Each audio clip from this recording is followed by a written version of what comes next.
ಅವರ 2028ಕ್ಕೆ ಅವ್ರಿಗೆ ಮುಖ್ಯಮಂತ್ರಿ ಮಾಡಬೇಕು ಅನ್ನೋದು ಅವರು ಸುಧಾ ಡಿಮಾಂಡ್ಗಳಿದ್ದಾವೆ. ಆದರೆ ಈಗಿನ ರಾಜಕೀಯ ಬದಲಾವಣೆ ಸಂದರ್ಭದಲ್ಲೇ ಈ ವಿಷಯಗಳು ಏನಾಗಬಹುದು ಅಂತೆ. ಈಗಾದರೂ ಅವರು ಹೌದು 22ಕ್ಕೆ ನಾನು ಆಗ್ತೀನಿ ಅನ್ನೋಂಥ ಮಾತನ್ನು ಮಾತಾಡ್ತಿರ್ಬೋದು. ಆದರೆ ಈ ಸಲ ಸಿದ್ದರಾಮಯ್ಯರ ಸಹಕಾರ ಸಿಗ್ತದನ ಅನ್ನುವಂಥ ಮಾತು. ಯಾಕಂದರೆ ಈಗ ಅವ್ರ ಬಗ್ಗೆ ಏನೇನೋ ಸಿದ್ದರಾಮಯ್ಯರಿಗೆ ಮತ್ತು ಸತೀಶ್ ಅವರಿಗೆ ಮಾನಸಿಕವಾಗಿ ಭಿನ್ನಾಭಿಪ್ರಾಯ ಆಗಿದೆ ಅನ್ನೋದು ಕೆಲವೊಂದು ಬಾಡಿ ಲ್ಯಾಂಗ್ವೇಜ್ ನೋಡಿದಾಗ, ಅವ್ರ ಸುತ್ತಮುತ್ತ ಅರ್ಧಾಡೋದು ಕಡಿಮೆ ಆಗಿದ್ದನ್ನು ನೋಡಿದಾಗ ಆಗಿರಬಹುದಾ ಅಂತ. ಈ ಒಂದು ಮಿನಿಸ್ಟರ್ಗಳು ಮಾಡೋ ಸಂದರ್ಭದಲ್ಲೇ KN ರಾಜನ್ ಅವ್ರ ಹೆಸರು ಎಲ್ಲೂ ಕೇಳಿ ಬರ್ತಾ ಇಲ್ಲ ಅನ್ನೋ ಸಹಿತ ಇಲ್ಲಿ ಗಮನಿಸಬೇಕಾಗಿದೆ. ಹೀಗಾಗಿ ಈ ಸಲ ನಮ್ಮ ಸಿದ್ದರಾಮಯ್ಯರ ಬೆಂಬಲಿಗರಾದಂಥ ನಮ್ಮ ಸತೀಶ್ ಜಾರಕಿಹೊಳಿ ಅವರಿಗೆ ಈ ಸಲ ವಿಶೇಷ ಅವಕಾಶಗಳು ಸಿಗ್ತಾವ. ಏನಾದರೂ ಮಿನಿಸ್ಟ್ರಿ ಮತ್ತು ಈ ಕಾಲಕ್ಕೆ ಈಗಾಗಲೇ ಹಿಂದಿನ ಎಪಿಸೋಡಲ್ಲಿ ಮಾಡಿದ್ದೀವಿ, ಅದನ್ನು ಮಿನಿಸ್ಟ್ರಿ ಜೊತೆಗೆ ಅಧ್ಯಕ್ಷರು ಎರಡೂ ಸಿಗ್ತಾವ ಅನ್ನುವಂಥದ್ದು. ಆದರೆ ಮೋಸ್ಟ್ ಪ್ರೊಬಬಲಿ ಅಧ್ಯಕ್ಷರಿಗೆ ಸಿಗ್ಬೋದು, ಈ ಒಂದು ಮಂತ್ರಿಗಿರಿ ಸಿಗ್ತದನ ಅನ್ನುವಂಥ ಇನ್ನೂ ಗ್ಯಾರಂಟಿ ಇಲ್ಲ. ಯಾಕಂದರೆ ಉಳಿದವ್ರು ಸಹಿತ ಭಾಳ ಡಿಮಾಂಡ್ ಮಾಡ್ತಾರೆ ಮತ್ತು ಅವರು ಭಾಳ ವರ್ಷದಿಂದ ಸೀನಿಯರ್ಸ್ ಇದ್ದಾರೆ. ಜೊತೆಗೆ ಏನಪ್ಪ ಅಂತಂದರೆ ಅವರು ಕಟ್ಟರ್ ಕಾಂಗ್ರೆಸ್ಸರಾಗಿ ಬೆಳೆದು ಬಂದಂಥವ್ರು ಇದ್ದಾರೆ.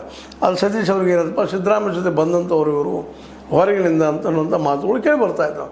ಮತ್ತು DK ಶಿವಕುಮಾರ್ ಕಟ್ಟರ್ ಕಾಂಗ್ರೆಸ್ಸಿಗರಾಗಿದ್ದರಿಂದಾಗಿ ಕಾಂಗ್ರೆಸ್ಸಿನ ಮೊದಲಿನ ಇದ್ದಂಥವ್ರನ್ನ ಮೋಸ್ಟ್ಲಿ ಅವ್ರಿಗೆ ಅವಕಾಶ ಕೊಡೋ ಸಾಧ್ಯತೆಗಳಿದ್ದಾವೆ. ಅದರಲ್ಲೂ ಮುಖ್ಯವಾಗಿ ಮಾಂತೇಶ್ ಕೌಜಲ್ಗಿ ಅವ್ರ ತಂದೆ ಶಿವಾನಂದ ಕೌಜಲ್ಗಿ ಅವರು ಜನತಾದಳದಲ್ಲಿದ್ದಂಥವ್ರು, ಜನತಾ ಪಕ್ಷದಿಂದ ಬೆಳೆದು ಬಂದಂಥವ್ರು. ಅದಕ್ಕಾಗಿ ಅದಕ್ಕಿಂತ ಹೆಚ್ಚು ಅಶೋಕ್ ಪಟ್ನ ಇವ್ರ ಜೊತೆ ಕಾಂಗ್ರೆಸ್ಗಾರಾಗಿದ್ದವರು. ಅಶೋಕ್ ಪಟ್ನ, ಲಕ್ಷ್ಮಣ ಸವದಿ ಇವರು ಸೌದಿಯವ್ರು ಹೊರಗಿಂದ ಬಂದಂಥವ್ರು. ಆದರೂ ಸಹಿತ ಲಕ್ಷ್ಮಣ ಸವದಿಗೆ ವಾಗ್ದಾನ ಮಾಡಿದ್ದಾರೆ ಸ್ವತಃ DK ಅವರು ಮಿನಿಸ್ಟರ್ ಮಾಡ್ತಾರೆ ಅಂತೇಳಿ.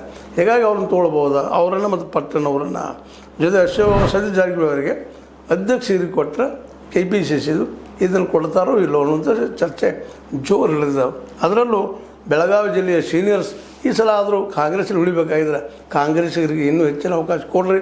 ಮತ್ತು ಈಗಿನ ಮಟ್ಟದಲ್ಲಿ ನೋಡಿದಾಗ ಇಲ್ಲೇ ಸಿದ್ದರಾಮಯ್ಯ ಸರ್ ಒಂದು ಕಾಲಿನಲ್ಲಿ ಆ ಸಮಯದಲ್ಲಿ ಕಾಲದಲ್ಲಿ ವಿಶೇಷವಾಗಿ ಸತೀಶ್ ಅವರ ಬೆಂಬಲಿಗರಿಗೆ ಅವ್ರಿಗೆ ಸಂಬಂಧಿಸಿದವರಿಗೆ ಹೆಚ್ಚಿನ ಅವಕಾಶ ಸಿಗ್ತಾಯಿದ್ವು.